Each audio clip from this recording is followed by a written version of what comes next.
Oi, gente, meu nome é Juliana, sou gerente administrativo financeiro da Cefet Júnior Consultoria. E eu sou Mário Sério, gerente de projetos da Cefet Júnior Consultoria, e estamos aqui para apresentar um dos serviços que a gente oferece para projetos externos, que é a gestão de processos. E nós iremos dividir entre dois módulos, que é mapeamento de processos e modelagem, que será explicados durante esse treinamento. Nós dividimos esse treinamento em dois módulos, sendo que o primeiro módulo irá apresentar o mapeamento de processos em si e todos os conceitos iniciais dessa técnica, desse conhecimento. Então, para começar, a gente vai começar explicando o que é o mapeamento de processos. O mapeamento de processos é uma ferramenta gerencial de comunicação. Tem a finalidade de entender um pouco melhor os processos da empresa, tudo que a empresa faz internamente e depois registrá-los. Entretanto, deverão ser mapeados somente os processos que agreguem valor ao cliente, que modifiquem tanto a rotina dele quanto da própria empresa e do seu trabalho. Então, a gente tem uma pequena divisão que é dos processos, que os processos podem ser explodidos em rotinas e as rotinas explodidas em métodos. O que são os processos em sua definição? É um movimento de papéis e informações dentro da organização e entre as pessoas com início e fim determinados. Então, todo processo tem um início e um fim. Aí entra as rotinas. As rotinas são atividades com agentes, documentos, eventos, tarefas, informações especificadas. E cada rotina tem seu método, que é uma sequência lógica de operação de trabalho, passo a passo das atividades que levam a um ou mais resultados. Só que tem um porém. A teoria é muito linda, só que na prática sempre é confundido por o que é processo e o que é rotina. Como, por exemplo, um processo seria um processo de pagamento num todo e a rotina seria a rotina de pagamento de um funcionário específico. Como, por exemplo, rotina de pagamento de funcionários sem carteira assinada. Então, agora a gente passa para como que a gente realiza o mapeamento em si, qual abordagem a gente utiliza com o funcionário e com o cliente. É um pouco difícil na primeira vez de realizar isso, porque o cliente ele costuma contar a vida inteira dele para você, ao invés de te dar o que você realmente quer. Portanto, você tem que direcioná-lo a fazer isso. E existe uma série de perguntas chaves, só que a pessoa tem que ter uma certa sagacidade de interligá-las e achar uma lógica nelas. Por exemplo, a gente pergunta o que ele faz, o que se faz, quais informações passam por ali, informações tanto de documentos, de ordens que ele recebe, o que ele vai passar também, onde que ele realiza, tanto se é na própria empresa, se é fora, se é por telefone, se é no computador, onde principalmente esses documentos são arquivados, porque é interessante que isso seja explicado, se ele armazena em algum arquivo, ou se ele realmente deixa jogado por aí. E quando se faz, mas não é quando dia, mês e ano, mas é quando período de tempo. Que assim é interessante poder definir algo mais certeiro, algo mais fechado. Outras perguntas também é quem faz a atividade, quais são as dificuldades encontradas no processo, porque a partir daí você pode perceber um monte de coisas a serem melhoradas nesse processo, nessas rotinas, quais são as complexidades das atividades, se pode ser eliminado algum passo e quais as resistências encontradas na hora de mapear esses processos. As dificuldades, é muito interessante focar essa pergunta, porque na hora de otimizar a gente nunca vai, talvez, encontrar uma otimização eficiente, mas com a ajuda do funcionário ou do cliente, talvez seja mais certeiro. A partir dessas perguntas feitas, tem algumas técnicas para coletar as informações e analisar esses dados. A primeira é através de questionários feitos na empresa ou com um funcionário em si. Depois é a observação de campo, onde após coletar essas informações pelo questionário, a gente observa e faz uma espécie de sombra. Essa sombra é basicamente observar no canto, assim, tudo que o funcionário está fazendo para ver se condiz com o que foi dito nos questionários, nas respostas do questionário. A empresa também pode ter documentação prévia, que também pode ser analisada, resgatada e analisada. A análise dos sistemas ligados também é muito importante e todas as coletas de evidência em si que forem julgadas necessárias. Na observação, a abordagem tem que ser muito bem preparada para que não assuste o funcionário, para que ele também não fique acuado na hora de fazer as suas tarefas, porque aí pode ter tanto ele fazer de um jeito diferente do que ele falou na entrevista e as coisas não baterem, porque aquilo na verdade vai ser o futuro do trabalho dele. Então, o projeto vai ser baseado naquilo que foi observado e que foi documentado na própria entrevista. É bom sempre lembrar também ao funcionário que em nenhum momento a consultoria está ali para demiti-lo. Não está nunca ao alcance da consultoria fazer isso, e sim para entender realmente o que ele faz dentro da empresa. Um dos entregáveis de um projeto de gestão de processos para poder tornar esses processos mais visíveis para a empresa, além dos fluxogramas, é o mapa de processos, que deixa em um só documento como todos os processos se interligam, fazendo a diferenciação entre processos principais e de apoio, sendo que aqueles principais são os que mais afetam atividades fim da empresa, e de apoio que dão um certo apoio para essas atividades. Tanto que é interessante que eles estejam interligados e separados para que não fique visualmente bagunçado. Além disso, na gestão de processos existe uma coisa chamada documentos normativos, que qualquer entregável gera um documento para que tenha a gestão de conhecimento que a gente chama. E, ultimamente, nas empresas, esses documentos vêm diminuindo. Só que a gente ainda vende isso porque os funcionários podem não ter o conhecimento prévio da ferramenta e, assim, ter um documento que vá auxiliá-los na hora de ler. E cada documento tem uma especificação a ser seguida para poder ter uma padronização, porque a palavra-chave de gestão de processo é a padronização. Porque uma vez que tudo for padronizado e alinhado, o entendimento do próprio funcionário de quem está executando o projeto vai ser simplificado, vai ter menos de trabalho na hora da própria validação e na própria validação com o cliente e explicação também. Um dos primeiros documentos normativos é a chamada norma de procedimento, que é o documento que está escrito no fluxograma. É muito importante a norma de procedimento, porque independente da ferramenta que se use, sempre haverá uma norma de procedimento ligada, que é basicamente todo o fluxograma escrito em uma folha de papel, onde a pessoa não precisa ter conhecimento prévio de qualquer ferramenta e somente ler na ordem o que ela precisa fazer para entender quais são suas atividades dentro da empresa. E dito isso, a norma ela tem que estar escrita de uma maneira lógica, que a pessoa, ao ler, vai entender realmente o que está acontecendo no fluxograma. E também a gente tem que partir do princípio que de um fluxograma vai fazer uma norma de procedimento e da norma de procedimento vai fazer um fluxograma. Então elas têm que estar iguais. A escrita, tudo que tiver dentro dela. E a partir disso, existem diversas regras nessa norma de procedimento, que ela começa pelo objetivo, que é o objetivo do processo ou da rotina em questão, a amplitude, que são todos os stakeholders envolvidos, desde o funcionário até uma outra empresa prestadora de serviços, todos mesmo envolvidos, qualquer um que passe pelo processo. Aí vem as diretrizes, que são regras pré-estabelecidas para que o processo e a rotina aconteçam. As diretrizes são mais difíceis de determinar porque é algo mais intangível. Mas geralmente a gente dá uma sugestão de que no fluxograma, caso tenha algum comentário, que seja colocado como diretriz, como por exemplo, no financeiro, todos os documentos deverão ser renomeados a partir da nomenclatura X. Ou toda sexta-feira os pagamentos deverão ser contabilizados. Coisas desse tipo. E as diretrizes têm uma certa nomenclatura a serem seguidas, que todos os verbos deverão ser escritos no futuro do presente e de maneira sucinta, para que não fique algo muito grande, uma escrita muito grande. Após as diretrizes vem a parte dos procedimentos em si, que é basicamente toda a ordem descrita no fluxograma. Ela também tem regras a serem seguidas, elas têm que estar no presente do indicativo, e toda a caixa de atividade mapeada no fluxograma, ela deverá ser um ponto da norma de procedimento.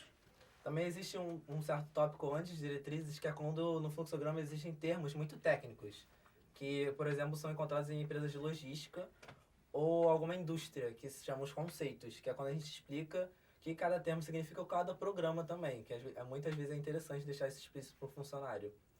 Todos os itens apresentados antes dos conceitos são obrigatórios numa norma de procedimento. Os conceitos, porém, são opcionais, só que eles são muito válidos a serem usados, porque muitas vezes há termos que não são comuns no dia a dia de uma pessoa, e isso pode vir a facilitar a vida da pessoa para entender o que está sendo dito.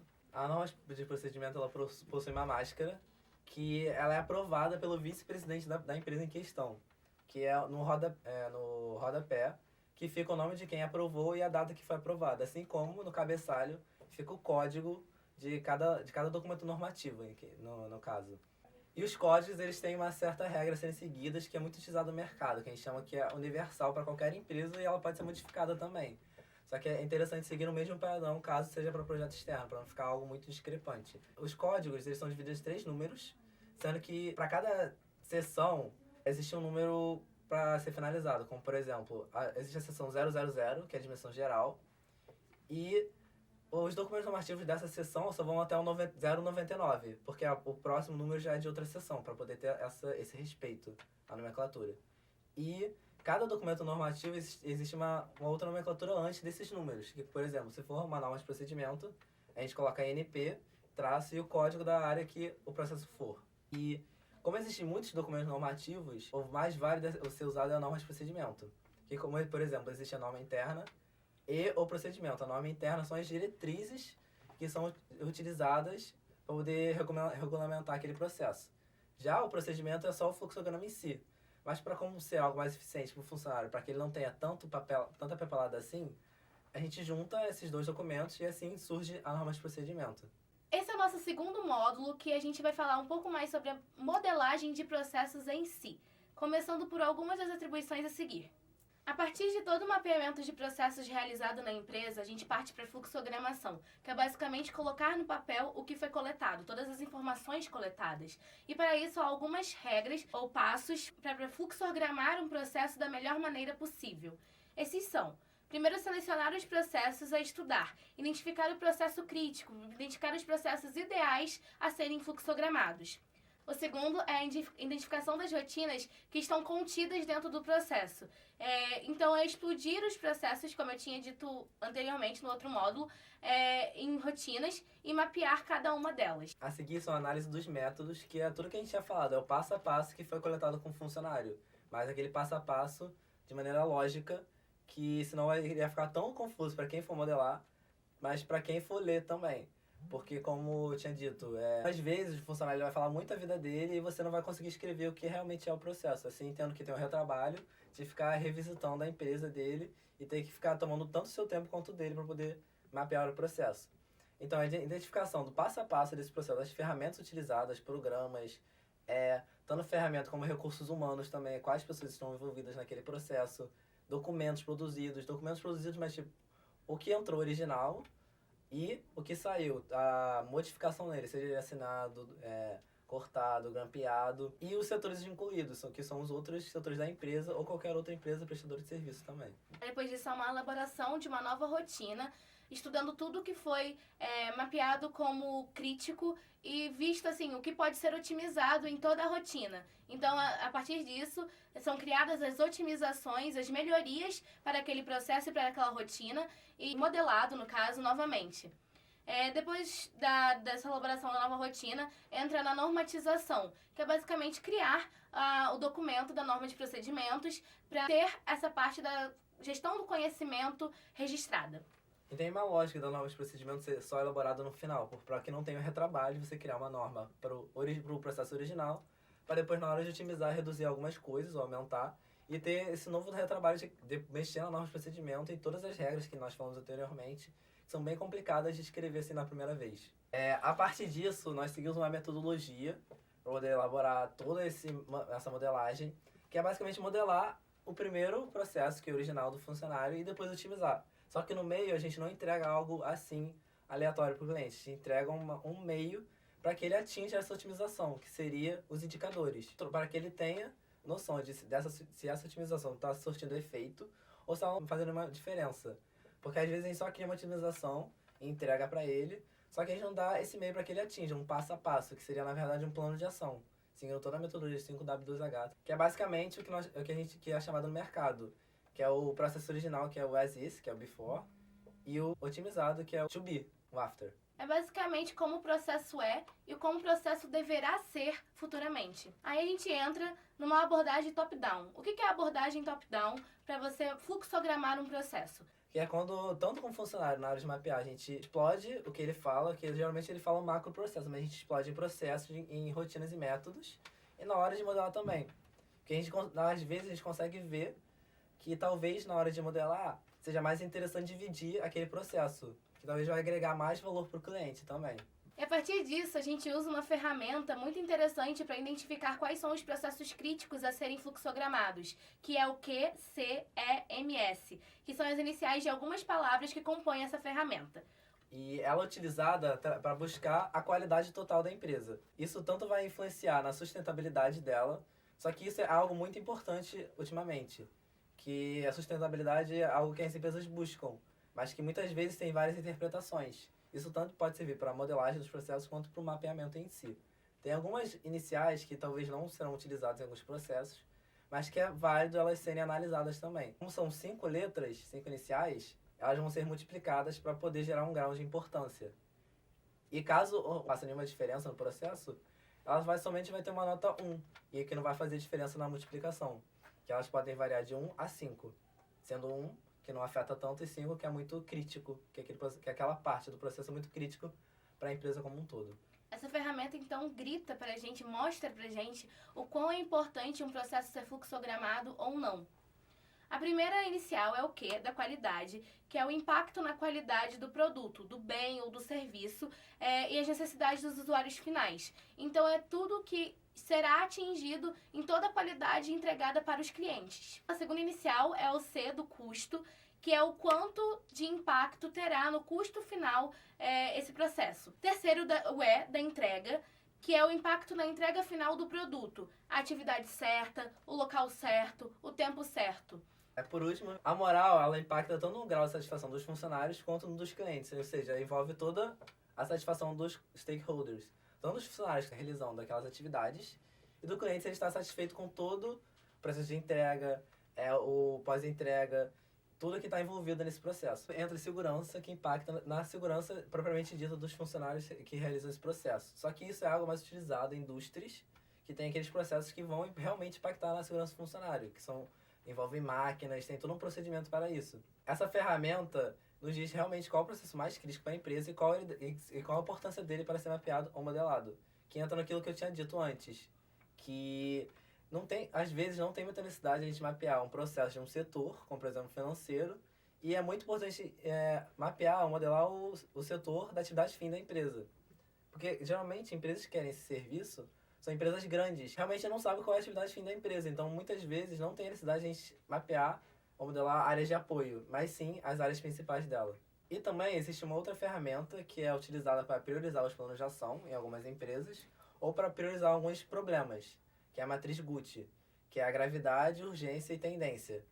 E nela são listados diversos problemas através de brainstorming e eles são analisados nessas 3 letras. Na parte da gravidade, é o quanto aquele problema, o processo, ele pode trazer danos para a empresa. Da urgência, em quanto tempo ele deverá ser resolvido. E a tendência, em quanto tempo ele vai voltar a acontecer. Então, nós damos notas de 1 a 5 nesses 3 critérios, para no final aparecer o grau de urgência, grau de importância desse problema processo. Para depois ser priorizado, porque muitas vezes nós temos diversos planos de ação, poder atingir aquele processo, aquela otimização, e a gente não consegue dar prioridade para alguns, querendo fazer muitos ou todos do mesmo tempo. Então essa ferramenta é muito importante para essas situações. E agora a gente entra na parte da otimização, de fato, que ela deve ser cuidadosamente analisada, porque uma otimização só deve ser chamada de otimização caso ela mexa nas melhorias da empresa, relacionada tanto aos recursos humanos quanto aos setores e sistemas dela, ou aos ganhos, que são coisas intangíveis para a própria empresa, como a gestão do tempo, produtividade dos membros também, ou dos funcionários. E a otimização pode ser tanto o aumento das atividades, quanto a simplificação das mesmas, porque é algo que vai afetar o trabalho do funcionário. Então ele tem que estar envolvido nesse processo de brainstorming, tanto da equipe, quanto ou só uma pessoa com ele, porque como ele que realiza essa atividade há anos ou há muito tempo, então ele tende a saber quais são os maiores problemas encontrados no processo. Muitas pessoas confundem e acham que a otimização das atividades, a otimização do processo é simplesmente redução das atividades, é simplesmente corte de atividades. E na verdade não é. É sim uma revisão de tudo que é feito e de tudo que é analisado para que ou seja melhor estruturado, ou seja cortado em si e até mesmo aumentado, como o Mário falou. E existem diversas ferramentas para chegar nessa otimização, sendo uma delas a mais simples de ser usada, que é o diagrama da árvore. Nele, depois dos brainstorms, a gente coloca todos os problemas que foram listados para cada processo, é claro, e a gente consegue ligar quanto um problema depende do outro. E a partir disso, a visualização de qual problema afeta todos é melhor, é mais eficiente, porque assim você consegue ver qual é a causa raiz daquele processo. E assim, atacar a otimização nessa parte. Porque muitas pessoas, na parte da consultoria, querem otimizar em todos os problemas, só que isso pode acarretar em uma bola de neve para a própria empresa ou para os próprios consultores que estiverem executando. Mas se atacar um só, a otimização vai ser mais eficiente e irá agregar um valor maior para a empresa. A partir disso, nós entramos em várias notações utilizadas para fluxogramar um processo. Existem vários tipos no mercado e na Cefet Júnior a gente usa uma específica, mas eu vou apresentar aqui algumas para vocês. A primeira é o UML, a linguagem de modelagem unificada, que é basicamente uma abordagem vertical onde mostra o início e o fim do processo e suas atividades descritas. É mais usada para softwares, para fluxogramação de softwares e empresas que utilizam a computação em si. A segunda é a linguagem do fluxograma, onde é desenhado basicamente à mão na maioria das vezes e tem alguns símbolos específicos para designar decisões, documentos, anexos, arquivos e tudo mais. A terceira é o EPC, Event Driven Process Chain, que é mais usado com pessoas que estão nesse ramo há muito mais tempo.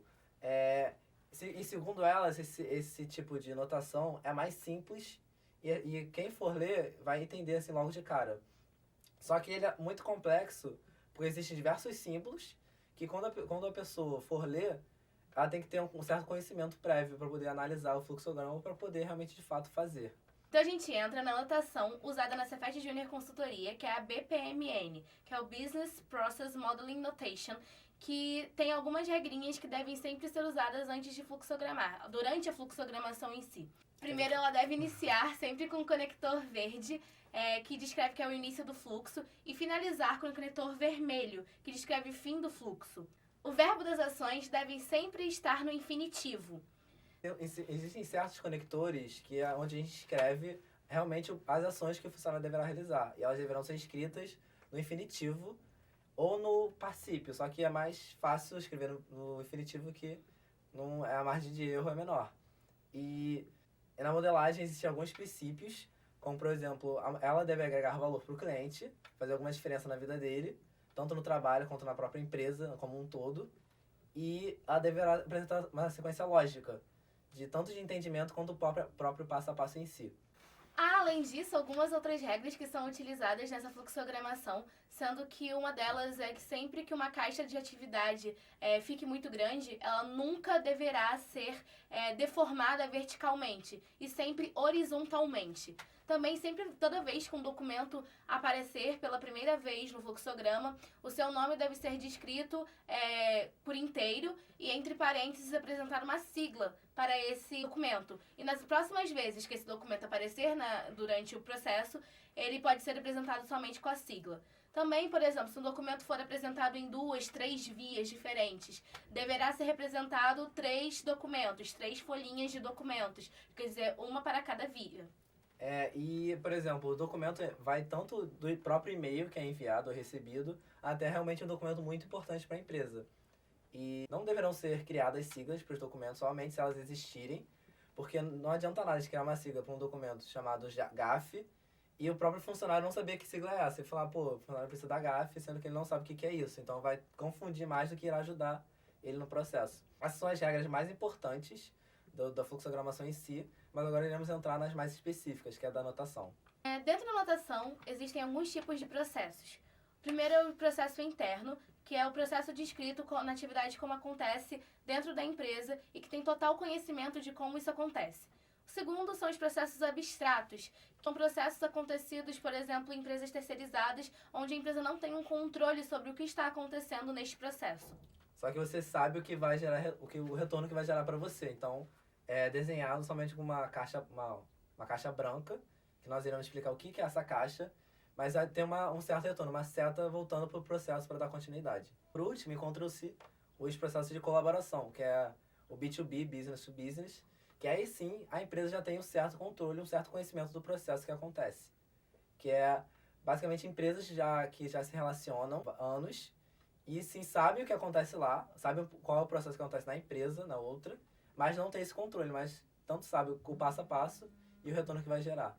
Agora a gente entra nos objetos de fluxo, que são alguns objetos que se encontram na anotação dentro dessas caixas que o Mário citou. E o primeiro deles é o evento. Os eventos podem ser de início, intermediários e de fim. Os de início eles são verdes, existem vários tipos que vão ser descritos futuramente. Os intermediários eles são amarelos e de fim são vermelhos. Também há a caixa de atividade e de subprocessos. Lá são descritos o que acontece em si, que é onde vai ser o verbo no infinitivo ou no particípio. É toda a descrição do que realmente acontece naquele processo, naquele momento. As atividades é uma caixa azul, normal, onde vai ser descrito tudo que vai acontecer. E os subprocessos são uma caixa azul com mais na parte inferior, onde diz que naquela atividade acontecem coisas internamente. Por exemplo, entrar no sistema. Há uma sequência lógica que deverá acontecer, como abrir o programa, fazer o cadastro de login e de senha, entrar numa aba ou um menu específico, coisas assim. Depois tem os gateways, que são uns losangos amarelos também, que são basicamente as decisões a serem tomadas. Nesses gateways são mostrados uma pergunta que basicamente assim, vai acontecer alguma coisa, e ele divide em 2 ou mais caminhos, o do sim, o do não e algum outro caminho a ser ainda citado. Nessas caixas que eu citei anteriormente são chamadas de pool, que tem o formato de uma piscina, que nelas são escritos ou os processos ou as rotinas, os nomes deles. E dentro delas existem as lanes, que são os agentes ou setores que serão envolvidos. É importante falar que tanto podem escrever somente as pools, como sendo o processo e não colocar os agentes, como colocar os pools e as lanes, citando todos os agentes que estão envolvidos no processo em si. O interessante da fluxogramação é que ela vai muito da interpretação de cada um que estiver modelando. Mas é interessante que o líder ou o gerente que estiver a par desse projeto, que ele alinhe a expectativa de todos os membros, que assim a interpretação não fique tão discrepante entre eles. No subprocesso, como a Ju falou, é interessante que, caso ele seja colocado em um agente específico, dentro dele as atividades sejam descritas em função desse agente. Porque, como no subprocesso não deverão ser colocadas lanes ou pools, a escrita tem que ser muito bem definida de uma maneira lógica, que faz sentido internamente desse subprocesso. Depois disso, a gente tem os objetos de conexão, que são nossos conectores, as setinhas que ligam uma caixa de atividade a outra, ou uma caixa de atividade a um evento ou um gateway. Existem 3 tipos desses objetos de conexão, que o primeiro é o fluxo de sequência, que é uma seta cheia que liga uma atividade a outra. Também tem o fluxo de mensagem, que é uma seta pontilhada, onde pode ligar uma caixa de atividades a um documento, uma caixa de atividades a uma base de dados também. Depois tem a associação, que é uma seta, um outro tipo de seta pontilhada, que ela é mais usada quando você muda de pool, quando você muda de rotina, por exemplo, em um mesmo processo, e entre outros. Entrando mais especificamente na parte das divisões dos tipos de gateways, existem alguns tipos que vamos citá-los agora. O primeiro é o gateway básico, onde somente é descrita uma pergunta que deverá ser uma decisão simples de sim ou não.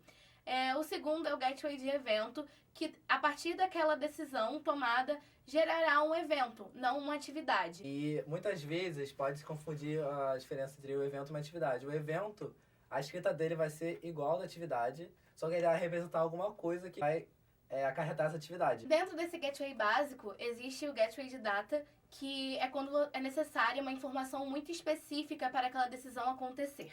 Dentro do gateway de evento, existe um exemplo muito tangível, que é quando aquela tomada de decisão vai acarretar um evento que a gente vai explicar. Mas, por exemplo, para dar uma certa antecedência a isso, existe um evento de mensagem, um evento de erro. Caso aquela tomada de decisão gere alguma mensagem, algum e-mail, algum telefonema, ou aquela tomada de decisão gere algum erro no próprio processo em si. Agora a gente entra no gateway inclusivo, e para iniciar a explicação tem um exemplo que vai deixar mais tangível, que é o exemplo de contactar um professor. A partir da tomada de decisão de contactá-lo, existem diversas maneiras, tanto por telefone, e-mail e presencialmente. Só que existe um certo caminho que é preferencialmente escolhido, que é pessoalmente. Mas o que irá mudar é somente a interação, mas você irá, no final, irá obter a resposta que você queria. Que a gente inicia com esse gateway inclusivo e termina com ele também. Porque não importa o que aconteça no meio, ele sempre, o final vai ser o mesmo. Quer dizer que ele irá acarretar 2 ou mais caminhos. E a partir disso também tem um outro que para fazer essa comparação, que é o gateway de decisão complexa. Essa decisão complexa é quando aquela tomada de decisão irá modificar tanto o futuro da empresa quanto o presente. É aquela decisão que não pode ser tomada de um momento para outro, que precisa de um certo recolhimento de dados ou uma certa análise mais profunda. Que é como, por exemplo, se aquela empresa tem a receita para poder investir em algum projeto futuro. Só que para isso ela precisa saber a viabilidade do projeto, quais seriam os benefícios, quanto de mão de obra ela terá que contratar, quanto tempo ela irá ficar sem funcionar, diversas outras escolhas que deverão ser analisadas para essa mais decisão. Só que a complexa ela pode gerar 2 ou mais caminhos, Só que esses caminhos não irão se encontrar futuramente, elas terão fins diferentes. O último gateway é o gateway paralelo, onde ele pode significar 3 coisas. O primeiro é quando se inicia com esse gateway paralelo, que é quando as atividades, a partir dali, vão ser iniciadas juntas, ao mesmo tempo. A segunda é quando se termina com gateway paralelo, que quer dizer que as atividades elas vão seguir, mas deverão terminar ao mesmo tempo. E a terceira é quando se inicia e termina com gateway paralelo, que quer dizer que as atividades vão iniciar e terminar ao mesmo tempo, não importando o que aconteça no meio. Só que no fluxograma existe a lógica de quando uma caixinha fica em cima da outra, significa que elas... E a partir disso, o fluxograma também contém uma sequência lógica, que é quando duas caixinhas estão uma em cima da outra, que representam que elas estão acontecendo ao mesmo tempo. Só que com gateway paralelo, elas iniciam ou terminam ao mesmo tempo. Então tem que ter essa diferença na hora de modelar o processo. Porque o fluxograma ele é muito visual. Então tem que estar tudo muito organizadinho e padronizado. Para poder não ficar algo tão confuso para quem for ler, para quem for fazer. Porque existe a diferença entre quem for fazer e quem for ler. Quem for fazer, entender o que está escrito, o que está desenhado. Muitas vezes, não. A pessoa vai fazer tudo de uma vez só e, tipo, no final, ela vai entender o que é isso que eu desenhei, o que é isso que eu modelei. Então tem que sempre fluxogramar pensando em quem vai ler, pensando no cliente, se ele realmente entenderia o que você fez. Agora a gente entra na parte dos eventos, que é a descrição dos vários tipos de eventos que existem no fluxograma, nessa anotação. O primeiro é um evento de mensagem. Ele pode acontecer tanto de início, intermediário ou de fim, que é basicamente o envio ou a recepção de alguma mensagem, podendo ser um e-mail, um telefonema ou qualquer coisa desse tipo. Também evento de tempo, que ele é representado por um reloginho, que ele pode ser ou de início ou de intermediário, nunca de fim. Ele quer dizer que está aguardando alguma coisa acontecer ou especificando quando algo deve acontecer. Geralmente, quando ele é usado no início, quer dizer que está esperando, vai acontecer, vai iniciar esse fluxograma todas as terças a tantas horas. Mas quando ele é usado como de intermediário, ele geralmente é para dizer que está aguardando chegada de algum material, está aguardando o envio de alguma coisa.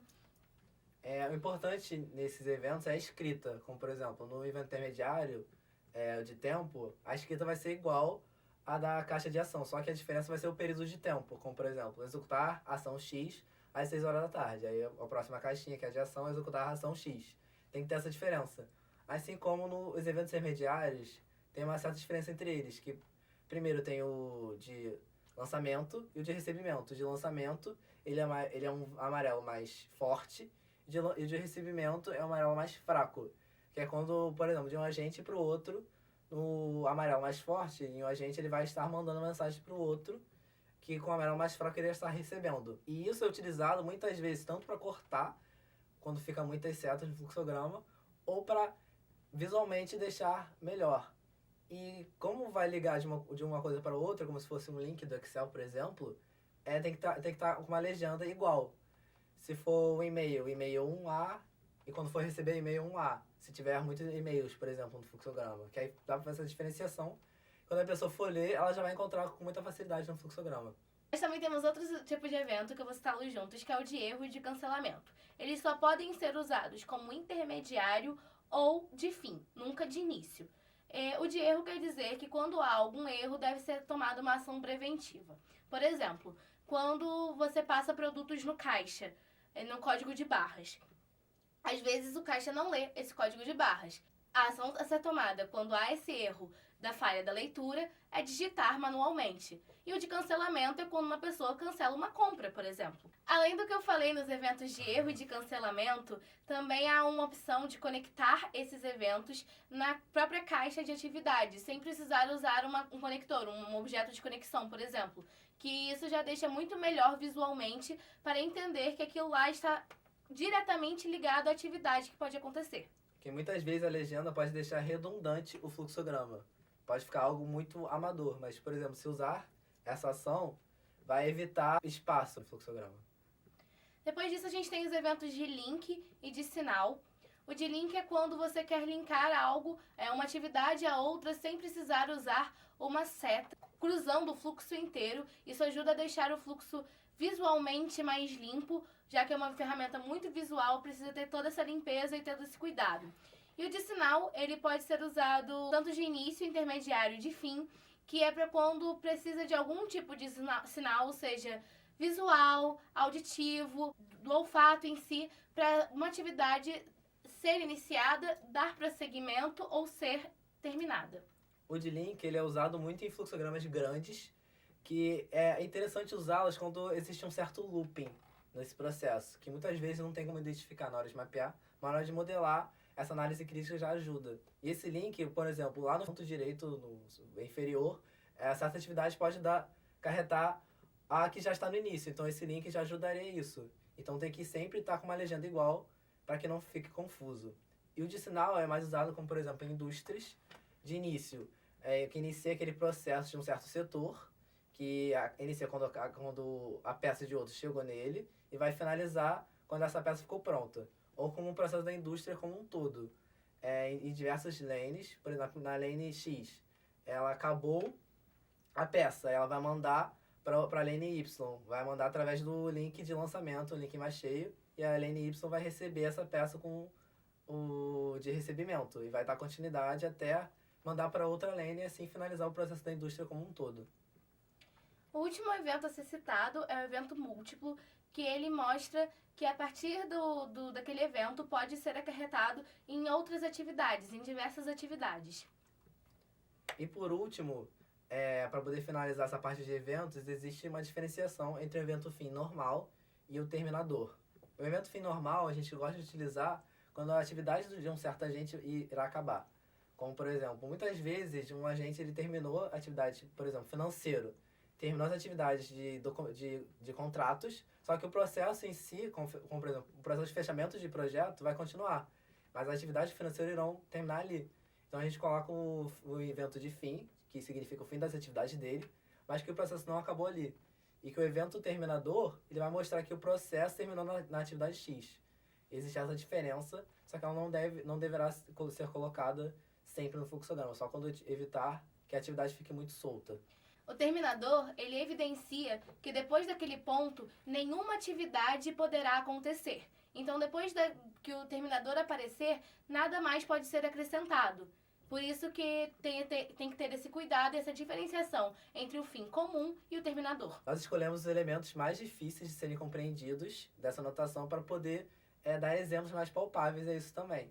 E uma coisa muito importante para finalizar esse módulo é que, ao modelar, deverá existir uma certa padronização desses elementos. Então, ou seja, a partir do momento que um consultor ou alguma pessoa da equipe escolher usar essa série de elementos, todos os outros também terão que usar, para que não fique muito discrepante. Com o nosso conhecimento, nós conseguimos ter série de lições aprendidas contra o mapeamento de processos. Algumas das lições aprendidas nos projetos que a gente executou foram que no escopo do projeto tem que ter estabelecido um número máximo de fluxogramas a serem mapeados, porque muitas vezes os clientes surgem com mais atividades do que foi planejado para serem mapeadas e modeladas.